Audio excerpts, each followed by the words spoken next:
A warning from a Weaverville woman. She says she got a call about a FEMA claim she never filed. With hundreds of FEMA applications coming in, she's worried someone used her information to try and get money. News 13's Andrew James explains what happened. Weaverville is an area that did not see much damage from flooding last month, but it does fall under the disaster declaration for Buncombe County. And the woman I talked to said she wants to make sure that other people know about this possible scam. It's a picture-perfect view at Jan Blakely's home in Weaverville. From her front porch, she can see the rolling hills, the pond, and no damage from Tropical Storm Fred last month. Tell me about your property. Any issues from flooding? No, no issues whatsoever.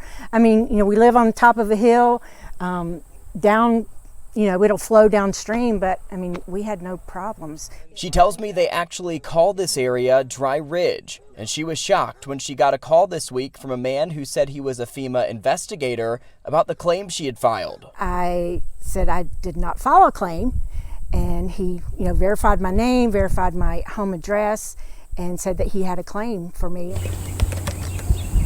Blakely tells me she filed a report with FEMA Fraud Investigations, and she says the man who called her said they've received multiple fraudulent claims recently. There's people over there who need the funds and need the assistance, and if someone's getting it fraudulently, that can mean they're not getting what they deserve.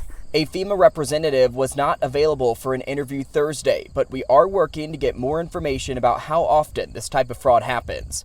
According to FEMA's website, after a disaster, scam artists, identity thieves, and other criminals often attempt to take advantage of disaster survivors. The website goes on to list common fraud practices, including phony government workers, fake offers of aid, unlicensed or uninsured contractors, and phony housing inspectors. To realize that people are trying to take advantage of the situation, how does that make you feel? Angry, very angry. That someone's going to use me, because now I'm a victim. They're using me to take money and help away from someone who desperately needs it. The latest numbers from FEMA show that more than 430 assistance applications have been approved, totaling more than $2 million. And we have more information about how to report fraud to FEMA at WLOS.com.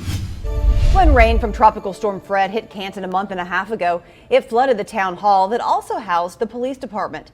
It forced the station to scramble and find another way to operate. It's now in a new temporary location, but as News 13's Rex Hodge reports, its resolve to serve remains permanent.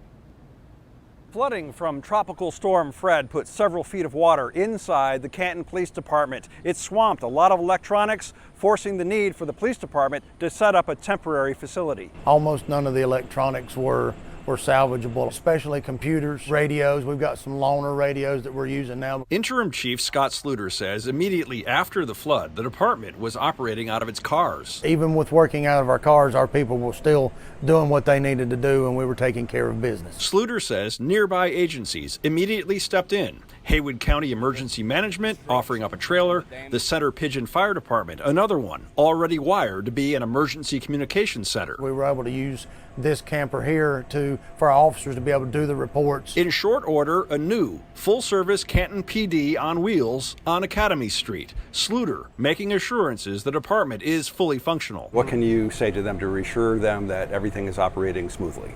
I can tell you that our officers didn't miss a beat. They continued to work hard to answer calls for service, plus provide security to flooded areas, direct traffic, things like that. Sluter just taking the helm with Chief Sean Gaddis retiring after more than 20 years of service to Canton PD. Despite changes in the department, Sluter says police service remains constant. We've taken care of Canton. Uncertainty remains over establishing a permanent facility, currently in discussion with town leaders. There are different options that they're looking at, whether it be rebuild, whether it be go somewhere else, and they're working with the state, with FEMA, to try to do the best that they can for the town. Whatever, honestly, they need. Again, I think we should support them as much as we can. Sluter says the department can continue operating out of these temporary trailers while discussions are ongoing about what to do with the building downtown. Best protection you're going to get from COVID is getting fully vaccinated. Tonight, North Carolina health leaders are urging those who haven't already to get vaccinated. And right now, almost 3,000 people are hospitalized for COVID-19 in the state. News 13's Hannah McKenzie has learned most of them are unvaccinated. As of today, there are more than 4,700 newly reported cases of COVID-19 in North Carolina. It's not the numbers state health officials thought they'd be seeing at this point, and they've got a message for those still holding out on getting the vaccine. Don't wait, vaccinate. The North Carolina Department of Health and Human Services drilling the point home Thursday. People who are not fully vaccinated are more than 16 times more likely to die from COVID than people who are fully vaccinated. Per the latest data, 16,524 people have died from COVID-19 in North Carolina. It's easy not to become part of that statistic, says Dr. Mandy Cohen. Vaccines not only protect you, but when you get vaccinated, you are actually protecting the community around you. We caught up with Dickie King, finally taking the plunge. I decided, along with my wife's help, that I needed to get it done. The Henderson County native opting for the single-dose Johnson & Johnson vaccine after the reality of the virus kept creeping closer to home. We've had some friends pass away and some, neighbors. King now joins the 69% of adults vaccinated with at least one dose in the state. You ain't gonna go around but once, so let's make it as long as you can. Currently, 64% of North Carolina's adult population is fully vaccinated. Remember, you're not considered fully vaccinated until 2 weeks after your final vaccine.